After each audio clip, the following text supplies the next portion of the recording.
नमस्कार, मैं दुष्यंत सिंह एक बार फिर से आप सभी लोगों का बहुत बहुत स्वागत करता हूं। आरओ यारो और यूपीपीसीएस प्रीलिम्स को ध्यान में रखते हुए मॉडर्न हिस्ट्री में इंडियन नेशनल मूवमेंट वाले पोर्शन को हम कवर कर रहे हैं। इसका एक पार्ट पहले आपको मिल चुका है जिसमें हमने भारतीय राष्ट्रीय कांग्रेस की स्थापना तक की कहानी को कवर कर लिया है। इसके साथ साथ हमने उन तमाम संगठनों और संस्थाओं के विषय में बात की है जो भारतीय राष्ट्रीय कांग्रेस की स्थापना से पहले काम किया करते थे। तो आज की इस क्लास में हम बात करेंगे भारतीय राष्ट्रीय कांग्रेस की स्थापना हो चुकी है, इसके बाद में किस तरीके का घटनाक्रम है, कौन कौन सी ऐसी इंपॉर्टेंट चीज़ें हैं जो आपके एग्जाम के पॉइंट ऑफ व्यू से ज़्यादा महत्वपूर्ण हो सकती हैं, उन सभी पर नज़र डालेंगे। मैंने पिछली क्लास में भी आपको बताया था कि ये जो पोर्शन मैं आपको कवर करा रहा हूँ इंडियन नेशनल मूवमेंट का, भारतीय स्वतंत्रता के संघर्ष का, ये आपको इस तरीके से कंप्लीट करा रहा हूँ कि फिर आपको दोबारा से इंडियन नेशनल मूवमेंट पढ़ने की जरूरत नहीं पड़ेगी। मेरे शब्दों को ध्यान रखिएगा।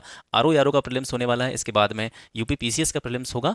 आप ये महसूस करेंगे कि ये जो सीरीज आप कर रहे हैं, यहाँ से जो चीज़ें आप पढ़ रहे हैं, इसके अलावा कुछ भी बचेगा नहीं, सारे के सारे फैक्ट्स आपके कवर हो जाएंगे। पूरी की पूरी कहानी इंडियन नेशनल मूवमेंट की आपके सामने होगी। ठीक है, तो भारतीय राष्ट्रीय कांग्रेस की स्थापना हो चुकी थी 28 दिसंबर 1885 को। कहाँ पे हुई थी? बॉम्बे में। और बॉम्बे में भी कहाँ पे हुई थी? गोकुलदास तेजपाल संस्कृत कॉलेज में। इसके संस्थापक थे एलन ऑक्टेवियन ह्यूम, जिसको आप एओ ह्यूम के नाम से भी जानते हैं। अध्यक्ष थे व्योमेश चंद्र बनर्जी, और जब इसकी स्थापना हुई उस टाइम पर इसके सदस्य कितने थे? 72 थे। ठीक है, थोड़ा सा बात कर लेते हैं कि ये जो कांग्रेस शब्द है ये कहाँ से आया। ये नॉर्थ अमेरिका का शब्द है। इसका शाब्दिक अर्थ होता है लोगों का समूह। जब भारतीय राष्ट्रीय कांग्रेस की स्थापना हुई, या ये जो नाम है इंडियन नेशनल कांग्रेस, इसका मूल नाम नहीं था, ये मैंने आपको पहली वीडियो में भी बताया था। जब इसकी स्थापना हुई तो इसको इंडियन नेशनल यूनियन कहा जाता था। दादा भाई नौरोजी के सुझाव पर इसका नाम बदल करके भारतीय राष्ट्रीय कांग्रेस किया गया। तो जब प्रथम अधिवेशन इसका हुआ तो इसके कुल प्रतिनिधि 72 थे, आपको पता है। और यहाँ से प्रश्न पूछा भी गया है, इस वजह से मैंने यहाँ पे ये सारी चीज़ें लिखी हैं कि जो 72 इसके रिप्रेजेंटेटिव थे, प्रतिनिधि थे, ये किस किस स्थान से आते थे। तो बंबई प्रेसिडेंसी से 38 प्रतिनिधि थे, मद्रास से 21 थे, बंगाल से 3 थे, यूपी और अवध से कुल मिलाकर के 7 थे, और पंजाब से 3 प्रतिनिधि थे। इस तरीके से प्रथम अधिवेशन में कांग्रेस के जो प्रतिनिधियों की संख्या थी वो 72 थी। कांग्रेस की स्थापना के संबंध में काफ़ी सारे व्यक्तियों ने अलग अलग कथन कहे हैं, जिनमें से काफ़ी बार जो कथन है वो पूछे भी जाते रहे हैं। तो एक व्यक्ति थे वेडर्न बर्न। ठीक है, ये थे एओ ह्यूम के जीवनीकार के रूप में इनको देखा जा सकता है। इन्होंने ह्यूम की जीवनी लिखी थी। इन्होंने कांग्रेस के बारे में क्या कहा था कि भारत में असंतोष की बढ़ती हुई शक्तियों से बचने के लिए एक अभय दीप की आवश्यकता है, एक सेफ्टी वॉल्व की आवश्यकता है, और कांग्रेस से बढ़कर इसके लिए कोई दूसरी चीज़ नहीं हो सकती है। एनी बेसेंट ने कहा था कि राष्ट्रीय कांग्रेस का जन्म मातृभूमि की रक्षा के लिए 17 प्रमुख भारतीयों एवं ह्यूम के द्वारा हुआ। एओ ह्यूम जो कि भारतीय राष्ट्रीय कांग्रेस के संस्थापक थे, इनके बारे में लाला लाजपत राय ने कहा था कि ह्यूम स्वतंत्रता के पुजारी थे और उनका हृदय भारत की निर्धनता और दुर्दशा पर रोता था। तो पहला अधिवेशन हो गया। वैसे तो देखिए कांग्रेस के बहुत सारे अधिवेशन हुए, सारे के सारे अधिवेशन आपको नहीं देखने हैं, क्योंकि पूरी की पूरी कहानी जो आगे आप देखेंगे वो अधिवेशनों से जुड़ी हुई है, क्योंकि सारे निर्णय, सारे डिसीजन अधिवेशनों में ही लिए जाते थे, और उनके परिणाम स्वरूप ही सारी घटनाएं जो है वो देखी गई थी। तो अधिवेशनों से जुड़ी हुई जो चीज़ें हैं वो आगे की कहानी में ऑलरेडी कवर होती रहेंगी। लेकिन क्योंकि यहाँ से हम स्टार्ट कर रहे हैं, है ना, कांग्रेस की स्थापना हो रही है, और कांग्रेस की स्थापना का जो प्रारंभिक दौर है उसको समझना थोड़ा सा आपके लिए आवश्यक है, जिससे आपको पता चलेगा किस तरीके से कांग्रेस रिदम में आई, किस तरीके से उसने कार्य करना स्टार्ट किया। तो स्टार्टिंग के जो 5-6 अधिवेशन हैं उनको आपको थोड़ा सा देखना चाहिए, क्योंकि यहाँ से काफ़ी बार डायरेक्टली क्वेश्चन पूछे गए हैं, है ना। तो कांग्रेस का जो दूसरा अधिवेशन हुआ था वो 1886 में होता है, कलकत्ता में, है ना। पहले अधिवेशन में कितने प्रतिनिधि थे? 72 थे। दूसरे में संख्या काफ़ी बढ़ जाती है, 434 प्रतिनिधि हो जाते हैं।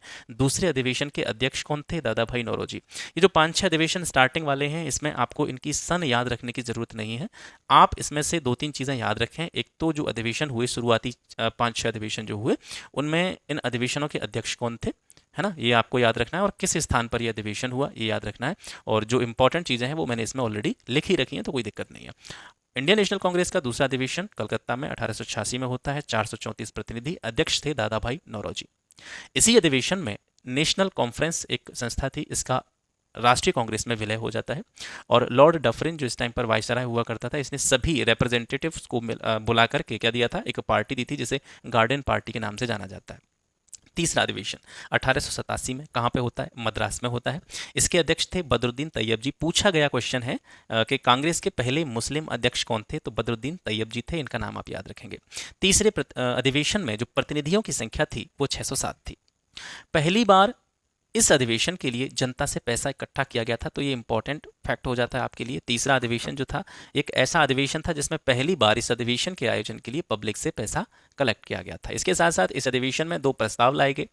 एक प्रस्ताव था आर्म्स एक्ट के खिलाफ। आर्म्स एक्ट क्या था? इस एक्ट के तहत भारतीयों को शस्त्र रखने की परमिशन नहीं थी, हथियार रखने की परमिशन नहीं थी। तो कांग्रेस ने इसके विरोध में प्रस्ताव लाया गया कांग्रेस के द्वारा, जो कि पास भी हो गया। इसके साथ साथ दूसरा प्रस्ताव जो था वो असम कुली एक्ट के खिलाफ था, जो कि पास नहीं हो पाया। तीसरे अधिवेशन से ही, यहां पर ये समझना है कि तीसरे अधिवेशन से ही कांग्रेस के जो मतलब सभाएं होती थी, उनके जो मंच होते थे, उनसे अंग्रेजी शासन की खुले तौर पर आलोचना होने लगती है। यानी तीसरे अधिवेशन से कांग्रेस जो है वो रिदम पकड़ने लगती है और अंग्रेजी शासन की आलोचना इनकी सभाओं में होने लगती है। चौथा अधिवेशन दिसंबर 1888 में हुआ इलाहाबाद में।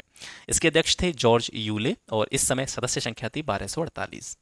डफरिन ने चौथे अधिवेशन के दौरान कांग्रेस के बारे में कहा था कि कांग्रेस सूक्ष्मदर्शी अल्पसंख्यकों की प्रवक्ता है। लाला लाजपत राय पहली बार इसी अधिवेशन के दौरान कांग्रेस में शामिल हुए। मतलब कांग्रेस के किसी अधिवेशन में अगर ऐसे आपसे पूछा जाए कि किस अधिवेशन में लाला लाजपत राय शामिल हुए थे, तो चौथे अधिवेशन में शामिल हुए थे और इन्होंने हिंदी में चौथे अधिवेशन में जो है भाषण दिया था। 1889 में इंडियन नेशनल कांग्रेस की ब्रिटिश कमेटी की स्थापना होती है। एक तो जैसे इंडियन नेशनल कांग्रेस स्थापित हो चुकी थी भारत में इसने काम करना स्टार्ट कर दिया था। इसके साथ साथ इसने ये विचार किया कि हमें अपनी विचारधारा को या जो हमारी डिमांड्स हैं उनको अन्य लोगों की नज़र में लाना चाहिए, जिससे कि लोग अवेयर हों। तो इंडियन नेशनल कांग्रेस की एक ब्रिटिश कमेटी की स्थापना हुई थी इसी वजह से, कहाँ पे? लंदन में। और इस ब्रिटिश कमेटी के द्वारा ही इंडिया नामक पत्र निकाला जाता था इंग्लैंड में। ठीक है। पंचम अधिवेशन 1889 में बॉम्बे में होता है। इसके अध्यक्ष थे विलियम वेडरबर्न। ठीक है। इंग्लैंड में कांग्रेस के दृष्टिकोण के प्रचार के लिए एक प्रतिनिधि मंडल भेजने का फैसला जो है इसी पंचम अधिवेशन में लिया गया था। और इसी को ध्यान में रखते हुए कि इस प्रतिनिधि मंडल की क्या क्या बातें थी, ये प्रतिनिधि मंडल इंग्लैंड में जाएगा और ब्रिटिश सरकार के सामने कौन कौन सी अपनी बातें रखेगा, कौन कौन सी अपनी डिमांड रखेगा, इससे संबंधित एक विधेयक तैयार किया गया था चार्ल्स ब्रैडला के द्वारा, जिसे 1890 में ब्रिटिश संसद में पेश किया गया, लेकिन ये पारित नहीं हो पाया, है ना। लेकिन फिर उसके बाद में कुछ समय बाद ब्रिटिश सरकार ने अपने आप ही 1892 में एक एक्ट पारित किया, जिसे भारतीय परिषद अधिनियम के नाम से जाना जाता है। ये सारी की सारी चीज़ें मैं आपको जो करा रहा हूँ, ये बिल्कुल ऐसी कंप्लीट चीज़ें हैं कि इसके अलावा आपको इंडियन नेशनल मूवमेंट में कुछ भी पढ़ने की जरूरत नहीं पड़ेगी। ये सारे नोट्स मैंने अपने लिए तैयार किए हैं। सोर्स भी मैं बता देता हूँ। ये जो नोट्स या जो कंटेंट मैंने लिया है, ये एस के पांडे की बुक से लिया है। मेरे पास स्पेक्ट्रम भी है, वो मैंने पढ़ी भी है, लेकिन उससे ज़्यादा मैंने पढ़ा है किसको? एस के पांडे को। तो मुझे यहाँ पे नोट्स बनाने में थोड़ी सी आसानी रही, इस वजह से मैंने वहाँ से कवर कर दिया। बाकी आपके लिए इंपॉर्टेंट ही है, और ये चीज़ आप देखेंगे जब आप आर प्रीलिम्स देंगे या पीसीएस प्रीलिम्स देंगे, तो आपको पता चलेगा कि, और अभी आपको आगे पता चलेगा कि कहाँ कहाँ से आपको समझ में आ जाएगा। कुछ बचा नहीं है, सब कुछ बिल्कुल ऐसा कंप्लीट हो गया है कि अब कुछ पढ़ने की ज़रूरत नहीं है। ठीक है। आप अगर विश्वास करते हैं तो इस चीज़ को फॉलो कर सकते हैं। छठा अधिवेशन होता है 1890 में कलकत्ता में। 1892 का जो अधिवेशन था, इंग्लैंड में किए जाने का प्रस्ताव जो है इस अधिवेशन में लिया गया था, कलकत्ता अधिवेशन में। कलकत्ता अधिवेशन तो 1890 में हुआ, और इसी कलकत्ता अधिवेशन में ये निर्णय लिया गया कि इसके बाद का जो अधिवेशन होगा 1892 का, वो इंग्लैंड में किया जाएगा। लेकिन किसी कारणवश ये इंग्लैंड में न होकर के भारत में ही संपन्न हुआ था। छठे अधिवेशन में ही कादम्बिनी गांगुली, ये पूछा गया क्वेश्चन है, याद रखिएगा। कभी कभी आयोग ऐसे प्रश्न पूछता है जहां से आप ये सोचते हैं कि ये नहीं पूछा जा सकता है, और वहीं से क्वेश्चन आ जाते हैं, है ना। क्योंकि जो ट्रेंड वाले क्वेश्चन है एक तरीके से, जिनके बारे में सबको पता है, आजकल उन प्रश्नों की संख्या थोड़ी सी कम होती चली जा रही है। जो चीज़ें हम जनरली छोड़ देते हैं किताबों में से, आजकल प्रश्न वहीं से बन रहे हैं। तो कोई भी चीज़ आपको ऐसी छोड़नी नहीं है जहां से प्रश्न बनने की संभावना है। तो कादम्बिनी गांगुली, जो कि कलकत्ता विश्वविद्यालय की पहली महिला स्नातक थी, इंपॉर्टेंट पॉइंट है, कलकत्ता विश्वविद्यालय की पहली महिला स्नातक ग्रेजुएट कौन थी? कादम्बिनी गांगुली थी। और कादम्बिनी गांगुली के द्वारा छठे अधिवेशन में, यानी कलकत्ता में जो हुआ था 1890 में, इस अधिवेशन में संबोधन किया गया था। मतलब इस अधिवेशन का जो संबोधन था वो किसके द्वारा किया गया था?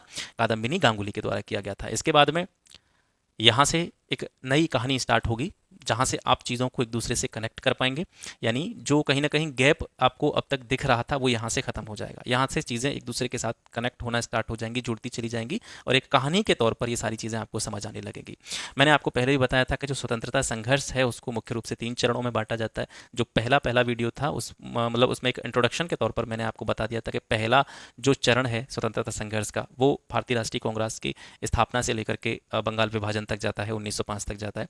फिर 1906 से लेकर के 1919 तक दूसरा चरण है, जिसमें इंडियन नेशनल कांग्रेस धीरे धीरे विकसित होती है, उसका विकास होता है और उसके जो लक्ष्य थे, जो पहले कुछ और लक्ष्य हुआ करते थे, उनमें बदलाव आता है और यहाँ से कांग्रेस जो है अपना लक्ष्य क्या निर्धारण करती है, स्वराज का लक्ष्य निर्धारित करती है। और तीसरे वाले चरण में जो कि 1919 से स्टार्ट होता है, भारत की स्वतंत्रता तक का समय जो है वो तृतीय चरण के अंतर्गत आता है। इसको गांधी युग के नाम से भी जाना जाता है। इसमें कांग्रेस का लक्ष्य हो गया था पूर्ण स्वराज्य, यानी पूरी तरीके से स्वतंत्रता। और इसी टाइम पर जो भारत छोड़ो आंदोलन, क्विट इंडिया मूवमेंट वगैरह वो चलाए गए थे ना। तो 3 पार्ट्स में इसको डिवाइड किया जा सकता है। अब पहला चरण जो है इसको हम कहते हैं उदारवादी युग। अब समझिएगा यहाँ से कहानी, ठीक है, रियल कहानी यहीं से स्टार्ट होती है आपकी। पहला चरण जो है 1885 से लेकर के 1905 तक का, इसको उदारवादी युग कहा जाता है। कांग्रेस की जब स्थापना हुई थी तो उसकी स्थापना के स्टार्टिंग के 20 वर्षों में इसकी जो नीति थी वो बहुत ज़्यादा आक्रामक नहीं थी, अत्यंत उदार नीति जो कांग्रेस ने अपनाई थी। और इसी वजह से इस काल को, यानी कांग्रेस की स्थापना के 20 वर्षों के बाद का जो काल है, 20 वर्षों तक का काल है, 1885 से लेकर के अगले 20 वर्षों तक का जो समय है, उसको उदारवादी राष्ट्रीयता का काल कहा जाता है। उस टाइम पर जो उदारवादी नेता हुआ करते थे उनमें Dadabhai Naoroji, Mahadev Govind Ranade, Firozshah Mehta, S N Banerjee, W C Banerjee, Gopal Krishna Gokhale, Madan Mohan Malaviya, ये सारे जो नेता थे उदारवादी नेताओं की कैटेगरी में आते थे। इस टाइम पर कांग्रेस का जो एक तरह से उद्देश्य रहता था वो क्या रहता था कि प्रार्थना पत्रों के माध्यम से, प्रतिवेदनों के माध्यम से, मेमोरेंडम के माध्यम से, स्मरण पत्रों के माध्यम से या शिष्ट मंडलों के माध्यम से सरकार के समक्ष अपनी मांग रखना, उसको शांतिपूर्ण ढंग से मनवाना। इसी समय पर क्या होता था कि देखिए हर ग्रुप, जैसे कोई भी ग्रुप है या कोई भी समूह है या कोई घर ही है, उसमें भी अलग अलग विचारधाराओं वाले व्यक्ति जो है देखे जाते हैं। तो सभी लोग चाहते थे कि अंग्रेज जो है यहाँ से जाएं, भारत स्वतंत्र हो जाए, लेकिन तरीके जो है लोगों के अलग अलग थे। जैसे यहाँ पर आप देख रहे हैं उदारवादी नेता ये चाहते थे कि शांतिपूर्ण ढंग से सब कुछ संपन्न हो जाए, प्रार्थना पत्रों के माध्यम से, प्रतिवेदनों के माध्यम से या शिष्टमंडलों के द्वारा से सरकार के सामने मांगे रखी जाए, सरकार उनको मांग ले और जो भी है काम शांतिपूर्ण ढंग से निपट जाए। लेकिन इसी समय पर कुछ ऐसे नेता थे जो आक्रामक रवैया रखते थे, उग्रवादी नेता थे। उन्होंने कांग्रेस के उदारवादी नेताओं की जो प्रार्थना पत्रों वाली नीतियां थी, इसको राजनीतिक भिक्षावृत्ति की संज्ञा दी, है ना। जैसे मान चलो ये किसी से भीख मांग रहे हैं, भाई स्वतंत्रता किसका अधिकार है? स्वतंत्रता सभी का अधिकार है, भारत को स्वतंत्रता मिलनी चाहिए। उग्रवादी नेता चाहते थे ये इस तरीके से नहीं मिलेगी जिस तरीके से उदारवादी कर रहे हैं, प्रार्थना पत्रों के माध्यम से, प्रतिवेदनों के माध्यम से आज़ादी हमको कभी नहीं मिल सकती है, ना ही हमारी मांगें पूरी हो सकती हैं। हमें अपनी मांगें अगर मनवानी है, अगर हमें स्वतंत्र होना है तो उसके लिए हमें उग्र रवैया अपनाना पड़ेगा। इस वजह से ये उदारवादी नेताओं की आलोचना करते थे और इनकी जो भी प्रक्रिया थी इसको राजनीतिक भिक्षावृत्ति कहते थे। इस समय में कांग्रेस की मांगें क्या क्या थी? कांग्रेस की मांगें थी कि जो भारत परिषद है, इंडिया काउंसिल है, वो समाप्त कर दी जाए, केंद्र और प्रांतों में विधान परिषदों का विस्तार किया जाए, इसके साथ साथ जो भी उच्च सरकारी नौकरी है उनको, उनमें भारतीयों को भी समान रूप से अवसर दिए जाएं जिस तरीके से यूरोपीय लोगों को दिए जाते हैं, और जो सिविल सेवा परीक्षा का आयोजन होता है उसको लंदन के साथ साथ भारत में भी उसका आयोजन किया जाए। ये स्टार्टिंग में कांग्रेस की मांगें थी। उदारवादी जो थे इन्होंने इंग्लैंड में भी प्रचार किया अपनी नीतियों का, और इन प्रचार के लिए इन्होंने अलग अलग समितियों, अलग अलग संस्थाओं की स्थापना करी। जैसे 1887 में भारतीय सुधार समिति की स्थापना की गई थी दादा भाई नौरोजी के द्वारा इंग्लैंड में, ठीक है। 1888 में इंडियन एजेंसी की स्थापना की गई, ये भी दादा भाई नौरोजी के द्वारा की गई, इसके अध्यक्ष थे विलियम डगबी। 1889 में कांग्रेस की ब्रिटिश समिति बनी, ठीक है, जिसके बारे में मैंने आपको पहले भी बताया, ब्रिटिश समिति बनी, और इस ब्रिटिश समिति के द्वारा इंडियन नामक एक मासिक पत्रिका का प्रकाशन किया जाता था। समय समय पर प्रतिनिधि मंडल जो थे वो भी भेजे गए ब्रिटेन, भारत से, है ना। तो 1890 में एक प्रतिनिधि मंडल भेजा गया था, जिसमें कौन कौन गया था? एस एन बनर्जी गए थे, डब्ल्यू सी बनर्जी गए थे, ए ओ ह्यूम गए थे। 1899 में विपिन चंद्र पाल को जो है एक शिष्टमंडल के कह सकते हैं अध्यक्ष के रूप में या नेतृत्वकर्ता के रूप में इंग्लैंड भेजा गया था। तो ये तो कांग्रेस की नीतियां थी। अब कांग्रेस के प्रति ब्रिटिश सरकार का रवैया किस तरीके का था? स्टार्टिंग में जब कांग्रेस की स्थापना हुई तो उन्होंने समझा कि ऐसा कोई संगठन है, कोई दिक्कत नहीं है, स्थापित हो जाने दो, इनके भी मन की बात हो जाएगी। तो शुरुआती दौर में जो सरकार थी उसका रवैया कांग्रेस के प्रति उदारवादी था, नरम रवैया था एकदम। बाद के समय में जैसे जैसे कांग्रेस मजबूत होती चली जाती है और ये जो है ब्रिटिश सरकार की आलोचना स्टार्ट करते हैं, अपनी मांगों को स्पष्ट तरीके से ब्रिटिश सरकार के सामने रखना स्टार्ट कर देते हैं, तो सरकार द्वारा कांग्रेस की आलोचना प्रारंभ कर दी जाती है।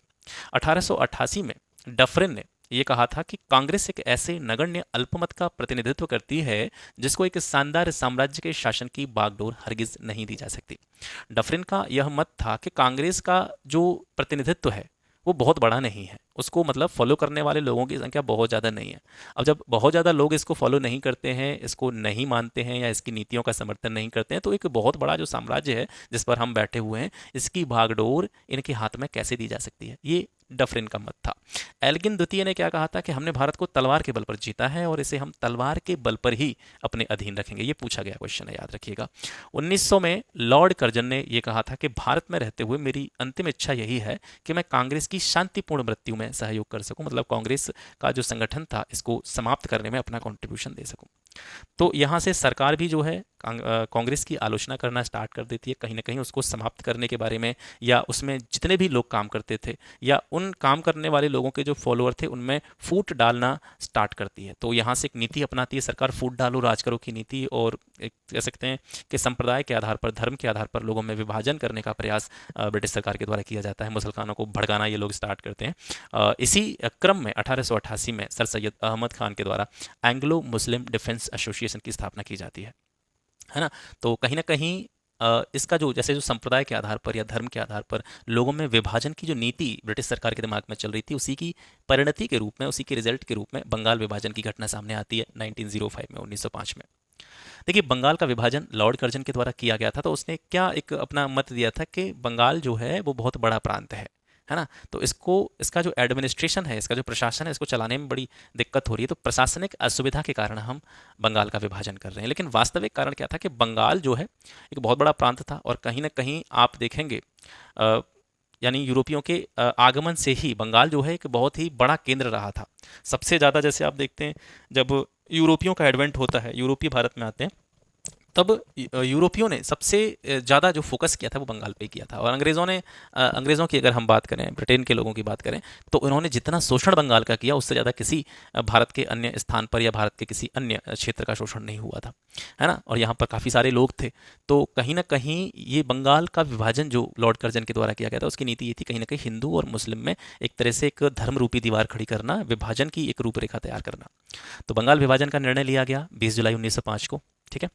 और जब निर्णय इसका लिया गया था तो इसी के विरोध स्वरूप जो है आंदोलन प्रारंभ होता है 7 अगस्त को, जिसको स्वदेशी आंदोलन के नाम से जाना जाता है।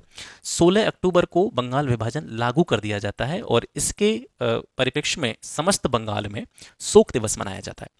1911 में हालांकि, यानी 1905 में ये जो विभाजन हुआ था, 1911 में जाकर के लॉर्ड हॉर्डिंग द्वितीय के समय पर यह विभाजन रद्द भी हो जाता है।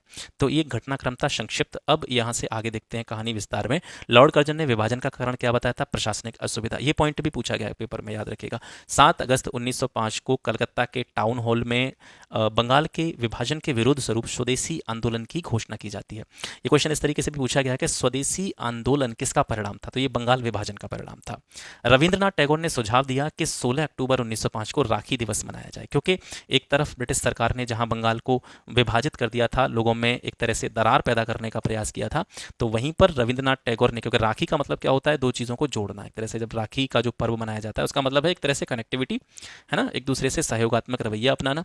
तो राखी दिवस जो है ये मनाने का सुझाव दिया था रविंद्रनाथ टैगोर ने 16 अक्टूबर 1905 के दिन को। स्वदेशी आंदोलन नाम से ही आपको पता चल रहा है, स्वदेशी मतलब अपने देश की चीज़ों का इस्तेमाल करना। तो इस आंदोलन के दौरान विदेशी माल का बहिष्कार किया गया। स्वदेशी आंदोलन जब चल रहा था तो जितने भी स्वयंसेवी संगठन थे उन्होंने लोगों के जनजागरण में और स्वदेशी आंदोलन को और ज़्यादा बढ़ाने में काफ़ी कंट्रीब्यूशन दिया, काफ़ी सहयोग किया। और इसी ऐसे ही जो स्वयंसेवी संगठन थे उनमें सबसे प्रमुख संगठन था स्वदेश बांधव समिति, और इसकी स्थापना किसने की थी? अश्विनी कुमार दत्त ने, ठीक है। तो इसने स्वदेशी आंदोलन को और ज़्यादा बढ़ाने के लिए जो है लोगों में जागृति उत्पन्न करने का काम किया था। इस समय पर छात्रों ने कॉलेज छोड़ दिए, तो एक कार्लाइल सर्कुलर आता है। ये पूछा गया क्वेश्चन है, कार्लाइल सर्कुलर किससे संबंधित है? तो जब छात्र जो है स्कूल और कॉलेजों को बहिष्कार करने लगे, उनको छोड़ने लगे, तो ब्रिटिश सरकार ने एक सर्कुलर जारी किया, एक आदेश जारी किया। किसके नाम? जो भी कॉलेज थे या जो भी विश्वविद्यालय थे उनके नाम के छात्रों को आंदोलन में भाग लेने से किसी भी तरह रोकिए, ठीक है। और अगर आप नहीं रोक पाएंगे तो आपको सरकार के द्वारा जो भी आर्थिक सहायता दी जाती है वो कहीं ना कहीं बंद कर दी जाएगी, है ना। तो कार्लाइल सर्कुलर, जिसके नाम पर इस सर्कुलर का नाम पड़ा कार्लाइल, ये कौन था? ये बंगाल सरकार का उस टाइम पर कार्यवाहक मुख्य सचिव हुआ करता था। स्वदेशी आंदोलन से, और यानी जो 1905 का बंगाल विभाजन हुआ उसके परिणाम स्वरूप जो स्वदेशी आंदोलन स्टार्ट हुआ, इससे कहीं ना कहीं नेशनल एजुकेशन को बढ़ावा मिला। क्योंकि आपने देखा होगा कि स्कूल और कॉलेजों का क्या हो रहा था? बहिष्कार हो रहा था। ज़्यादातर स्कूल कॉलेज ब्रिटिश सरकार के द्वारा स्थापित किए गए थे, तो उनका बहिष्कार हो रहा था। तो कहीं ना कहीं जो हमारी शिक्षा थी, हमारी जो राष्ट्रीय शिक्षा थी, उसको बढ़ावा मिला। 8 नवंबर 1905 को रंगपुर नेशनल स्कूल खोला गया। 16 नवंबर 1905 को राष्ट्रीय शिक्षा परिषद स्थापित करने का फैसला लिया गया। 14 अगस्त 1906 को बंगाल नेशनल स्कूल खोला गया, बिल्कुल बिल्कुल शांति निकेतन की तर्ज पर, और इसके प्रिंसिपल थे अरविंद घोष। 15 अगस्त 1906 को सद्गुरु दास बनर्जी ने राष्ट्रीय शिक्षा परिषद की स्थापना कर दी। इसी समय रविंद्रनाथ टैगोर के द्वारा एक गीत लिखा गया जिसका टाइटल था अमार सोनार बंगला, जिसको आगे चल करके 1971 में बांग्लादेश के राष्ट्रगीत के रूप में स्वीकार किया गया। स्वदेशी आंदोलन में महिलाओं के द्वारा भी सक्रिय रूप से पार्टिसिपेट किया गया, सक्रिय रूप से प्रतिभाग किया गया। अंग्रेजों ने ढाका के नवाब सलीम उल्लाह का इस्तेमाल करके स्वदेशी आंदोलन के जो है विरोधी के रूप में जो है इनको यूज करने का प्रयास किया।